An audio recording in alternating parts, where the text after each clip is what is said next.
Welcome to The Explainer. Today we're taking a look at a fictional animated movie. Now on the surface it seems like pure entertainment, but when you dig a little deeper, it uncovers some seriously deep and surprising cultural roots that connect pop stars, ancient warriors, and, believe it or not, theology. So, let's just start with the film's big idea. It's a pretty wild premise, right? But it's also the key that unlocks this entire explainer. Just imagine, the biggest stars on the planet leading a double life. They're not just topping the charts, they're actually protecting the world from these unseen forces. The source we're digging into today is all about this fictional 2025 film, K-pop Demon Hunters. And in this world, these incredibly talented idol groups, they aren't just artists. Nope, they are humanity's first line of defense against malevolent spirits. Now, here's where it gets really fascinating. The source argues that this whole plot isn't just some cool, random idea somebody came up with for a movie.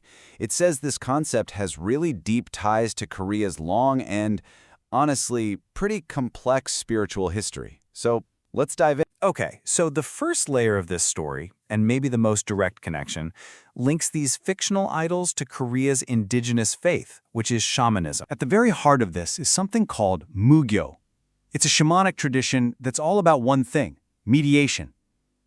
It's about using performance, things like song and dance, to bridge the gap between our world and the spirit world. Does that sound familiar at all? And the key figures in Mugyo are the shamans, who are known as mudang. These are traditionally female spiritual leaders who, do way more than just tell fortunes. They're seen as essential healers, as protectors, who step up in times of crisis to bring balance back to the community. And right here, you can see the parallels, just laid out so clearly. The source draws a straight line from the ancient female shaman to the modern, fictional, female idol warrior. I mean, think about it. Both of them use some form of performance as a spiritual tool to mediate, to protect, and ultimately to heal their communities. And this quote from the source just hits the nail on the head. Those dazzling, perfectly synchronized performances you see on stage, in this view, they aren't just entertainment. No, they're reimagined as modern-day sacred rituals, intended to bring harmony and restoration to all of us. All right, next up, let's see how this whole idea gets even deeper by jumping even further back in time.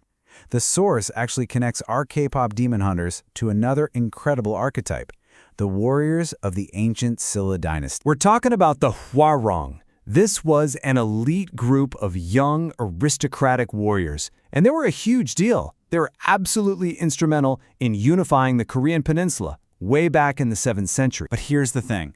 They were not just a military unit. The source really emphasizes that the Hwarang were a spiritual community. Their training was this blend of martial arts and religious practices, all of it dedicated to serving the state and its people. And this part is super important. The source points to the existence of the Wanhwa, which translates to original flowers. These were female leaders who were actually around before the male Hwarang system was even set up. And that's huge because it connects this elite warrior tradition back to an even older, female-led spiritual lineage. And their mission statement, it just gets right to the heart of it, to contact and transform the people. Doesn't that sound an awful lot like the goal of a modern pop idol?